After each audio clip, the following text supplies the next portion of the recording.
In Melbourne, punters were starting to get used to the upsets by the time the Caulfield Guineas came around. They'd already seen the Queenslander Zephyr Cross topple Horse of the Year bounding away in the Group 2 Ascot Vale Stakes. But the emergence of this colt, Broadreach, began to restore their faith in the value of form. Watch how he treats his rivals with contempt in the Group 2 Foster's Moonee Valley Stakes. Imperial Baron grabbed in a stride at the 500 by Tim's Gambler and El Vaquero, the three in line, and Broadreach 4 deep. He hasn't had much luck, but he's tackling the leaders. 4 lengths to Zephyr Cross, starting to run on from Bronze Knight, Mr. Moe. Broadreach reached the lead on the outside from Imperial Baron, kicking again. Tim's Gambler and El Vaquero gone, and then Zephyr Cross, but it's Broadreach and Imperial Baron. Broadreach doing better, straightened a length and a half in front. I think he's got the Foster's Moonee Valley Stakes 1. Imperial Baron second from El Vaquero, then Priceless Prince coming from the clouds, but too late, and down the straight they race, and Broadreach is going to win easily. Wins by about 2.5 lengths. El Vaquero second.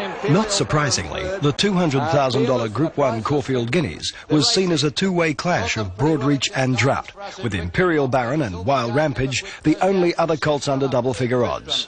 Then Auto Air, Tim's Gambler, Drought in the centre, Zephyr Cross, Broadreach behind them. They were followed then by Cameronic and Wild Rampage going around them quickly from Bataan. A couple of lengths further back, El Vaquero. Then came Abaridy, followed by Imperial Baron. Drought looked to get a check and dropped out quickly, and Diamonds for Us last. Over the hill they race, and Wild Rampage has taken up the running at the 1200. A length to Cameronic and Never Quit.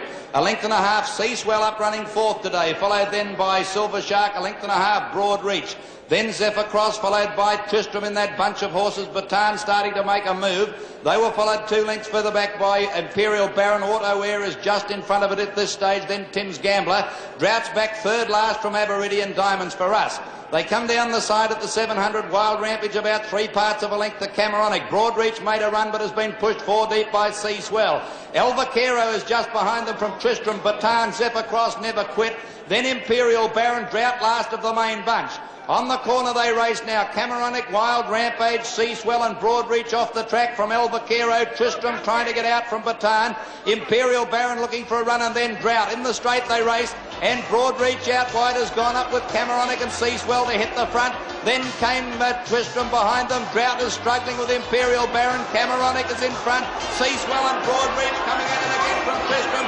Broadreach put his head in front on the outside. Here's Abaridy on the rails.